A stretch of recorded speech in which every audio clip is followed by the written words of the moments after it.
حضرت ابراہیم علیہ السلام کے تعلق سے کفار مکہ کو اللہ نے قرآن پاک میں اللہ کے رسول صلی اللہ علیہ وسلم کے واسطے سے جواب دیا کہ وہ مشرکین میں سے نہیں تھے، یعنی اللہ ہی کو اللہ مانتے تھے، اس کے علاوہ اور کوئی دوسرے خدا کو اپنا خدا نہیں مانتے تھے۔ اس کے اندر بات دراصل یہ ہے کہ حضرت ابراہیم علیہ السلام اس زمانے میں اور اس گھر میں پیدا ہوئے جس زمانے میں بت پرستی عام تھی۔ لوگ اللہ کے علاوہ دوسرے لوگوں کی بھی عبادت کرتے تھے، جیسے چاند ہے، سورج ہے، ستارے ہیں۔ وہ اپنے اپنے حساب سے اپنے مذہب پر چلتے ہوئے ان کی عبادتیں کرتے تھے اور ان کو اپنا معبود مانتے تھے۔ اس زمانے میں جو بادشاہ تھا نمرود، وہ بھی اپنے آپ کو خدا کہلایا کرتا تھا کہ بھائی میرے کو بھی خدا مانو یا میرے کو بھی بڑا مانو۔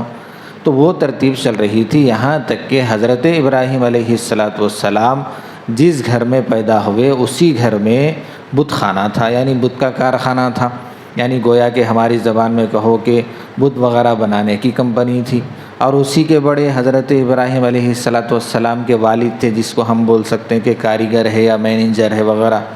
تو حضرت ابراہیم علیہ السلام اس گھر میں پیدا ہوئے۔ جب حضرت ابراہیم علیہ السلام لوگوں کو نصیحت کرتے رہے، اللہ تعالیٰ نے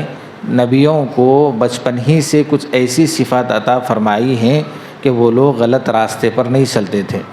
گرچہ کہ یہ اللہ کی طرف سے دین ہے کہ کس کے گھر میں کس کو پیدا کرنا ہے، یہ اللہ کی طرف سے یہ چیز ہے۔ جیسے مثال کے طور پر حضرت موسیٰ علیہ السلام کو اللہ تعالیٰ فرعون کے گھر میں لے جا کر پالا۔ حضرت نوح علیہ السلام کا لڑکا اسلام قبول نہیں کرا، اللہ کے ہاتھ میں ہی ہے۔ حضرت ابراہیم علیہ السلام کو بت کے گھر میں، یعنی جس گھر میں بت کی کاریگری ہوتی تھی ان کے گھر میں پیدا کرا۔ حضرت نوح علیہ السلام کی بیوی کافرہ تھی، اسلام قبول نہیں کری، حضرت لوط علیہ السلام کی بیوی۔ تو اللہ تعالیٰ کی دین ہے یہ، جس کو ہدایت پر لانا چاہتے ہیں ہدایت پر لاتے ہیں، اور جس کو ہدایت سے دور کرنا چاہتے ہیں، گمراہی کے راستے پر لے جانا چاہتے ہیں، وہ اللہ کی طرف سے دین ہے، بندہ اس کے طرف سے کچھ حقدار نہیں ہے۔ اگر ہدایت کے راستے پر چلتا ہے تو وہ بہت بڑی نعمت ہے، نہیں چلتا ہے تو پھر دعا کرنا چاہیے، اللہ اچھے کاموں کی ہم کو توفیق دے۔ حضرت ابراہیم علیہ السلام جب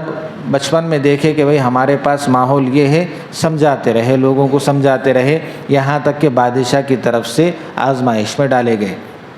اور ایسی حالتیں ہوئی کہ اللہ تعالیٰ نے اس کا واقعہ قرآن پاک میں فرمایا کہ ہم ابراہیم کو ایسے امتحانات اور آزمائش میں گھیرے تو ابراہیم وہ امتحانات میں کامیاب بھی ہوئے اور کھرے اترے، تو اس وجہ سے ہم ان کو ہمارا دوست بنائے۔ اس کے بعد اللہ تعالیٰ فرما رہے ہیں کہ اس گھر میں ماحول میں رہنے کے باوجود بھی، چونکہ دیکھو بات دراصل یہ ہے کہ حضرت ابراہیم علیہ السلام کے دو لڑکے ہیں، حضرت اسماعیل، حضرت اسحاق۔ حضرت اسحاق جو لڑکے ہیں ان سے 4000 انبیاء پیدا ہوئے، اور اسی انبیاء میں بنی اسرائیل جو قوم ہم سنتے ہیں اسرائیل، تو 4000 سے زائد انبیاء آئے، اور حضرت اسماعیل علیہ السلام سے جو نسل چلی ہے اس میں اللہ کے رسول صلی اللہ علیہ وسلم آئے۔ تو یہ بات ہوئی کہ حضرت ابراہیم علیہ السلام کو یہودی بھی مانتے تھے اپنا نبی، یعنی وہ یہ کہتے تھے کہ نعوذ باللہ ہم جس مذہب پر ہیں وہ حضرت ابراہیم بھی اسی مذہب پر تھے، یا وہ جس مذہب پر تھے ہم اسی مذہب پر چل رہے ہیں۔ اس کے بعد عیسائی آئے، جیسے جس کو ہم کرسچنس کہتے ہیں، تو وہ لوگ کہنے لگے کہ حضرت ابراہیم جس مذہب پر تھے ہم اس مذہب پر ہیں، یا ہم جس مذہب پر چل رہے ہیں حضرت ابراہیم اسی مذہب پر تھے۔ تو اللہ تعالیٰ فرما رہے ہیں جس وقت کفار مکہ اللہ کے رسول صلی اللہ علیہ وسلم کی پیدائش مکہ میں ہوئی، اور اللہ کے رسول صلی اللہ علیہ وسلم جب دین کی بات بتانے لگے تو یہودی حضرت ابراہیم کو مانتے تھے، عیسائی حضرت ابراہیم کو مانتے تھے، اپنے طریقے پر مانتے تھے۔ اللہ تعالیٰ جس طریقے پر حضرت ابراہیم علیہ السلام کو شریعت دے کر بھیجا تھا اس طریقے پر نہیں مانتے تھے۔ تو کفار مکہ بھی یہی بولتے تھے کہ یہ محمد ابن عبداللہ جو دین لے کر آیا، ہمارے کو یہ بات سمجھ میں نہیں آ رہی، ہم تو حضرت ابراہیم کے دین پر ہیں۔ تو اللہ تعالیٰ فرما رہے ہیں ما کان ابراہیم یہودین، بھائی ابراہیم علیہ السلام یہودی نہیں تھے، ولا نصرانین، عیسائی نہیں تھے، وما کان من المشرکین، مشرک بھی نہیں تھے، وہ تو دین محمدی پر تھے۔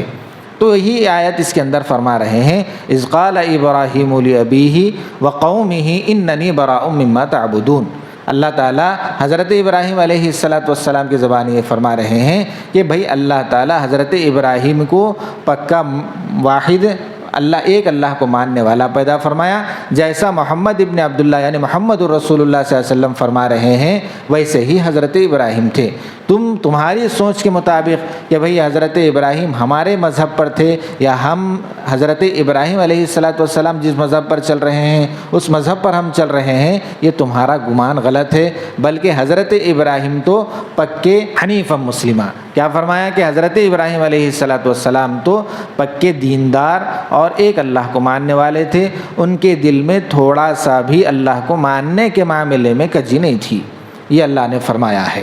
اسی طرح مسلمان جس مذہب پر چل رہے ہیں آج بھی دنیا کے اندر یہی بات چل رہی ہے۔ آپ کو معلوم ہونا چاہیے یہودی اور عیسائی اور جتنے دنیا کے اندر